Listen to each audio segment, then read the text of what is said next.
नमस्कार मंडळी एका नवीन व्हिडिओच्या माध्यमातून तुमच्यापर्यंत पोहोचलेलो. खरं तर शेतकऱ्यांना कर्जमाफी पाहिजेत. आता सरकारचं धोरण काही वेगळंच दिसत आहे. सरकारचं धोरण नेमकं कोणत्या बाजूला आहे ते देखील समजत नाही. सरकार म्हणते तुमचं 3 लाख रुपये जर कर्ज असेल तर तुम्हाला, समजा तुमच्याकडे 4 लाख रुपये कर्ज असेल तर तुम्हाला 3 लाख रुपयाची कर्जमाफी दिली जाईल, असं काही न्यूज माध्यमातून सध्या समोर येत आहे, तशी माहिती समोर येत आहे. आता खरंच त्यामध्ये ज्या पद्धतीने 2017ला 2019ला कर्जमाफी देण्यात आली, त्यामध्ये अधिकही शेतकरी सावरला नाही. अधिकही शेतकऱ्यांची कर्जमाफी काही झालीच नाही. काहीचे सत्कार वगैरे झाले, काहीला शाल शिरफळ दिलं, परंतु कर्जमाफीचा पैसा अद्याप दिला नाही. आता भाजप सरकार, आपले सहकारी, आपले मित्रमंडळ किंवा आपले मुख्यमंत्री साहेब हे सगळ्यांचेच लाडके भाऊ आहेत.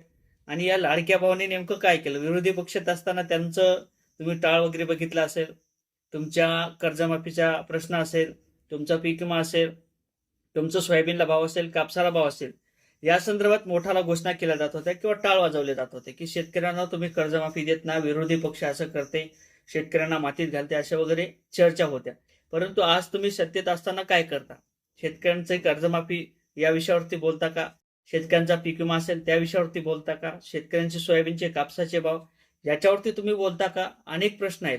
आता जी काही कर्जमाफी दिली जाणार आहे असं सांगितलं जात आहे, जर तुमच्याकडे 4 लाख रुपये कर्ज असेल तर ते 3 लाख रुपयाची कर्जमाफी दिली जाणार, अशा काही न्यूजच्या माध्यमातून माहिती आलेल्या आहेत. परंतु आपण त्याची पुष्टी करत नाही.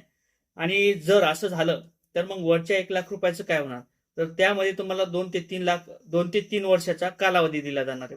म्हणजे तुम्हाला काय, ते 2-3 वर्षाच्या नंतर तुम्हाला त्याचं 1 लाखाचं वरचं व्याज आणि ती मुद्दल रक्कम त्याची टप्पे पाडून दिले जाणार आहेत, असे सध्या सांगितल्या जाते. आणि यामध्ये जर बँकेचं कर्ज रेग्युलर भरत असाल एखादा शेतकरी, तर त्याला काय, ज्यापूर्वी आपल्याला 50,000चं अनुदान, प्रोत्साहनपर अनुदान दिलं होतं, आता त्याच पद्धतीने तुम्हाला 1 लाख रुपयाची मदत दिली जाणार आहे. आणि काय तर बाकीचं जे काही कर्ज असेल ते तुम्हाला भरायचं आहे, अशी देखील सध्याची माहिती समोर येत आहे.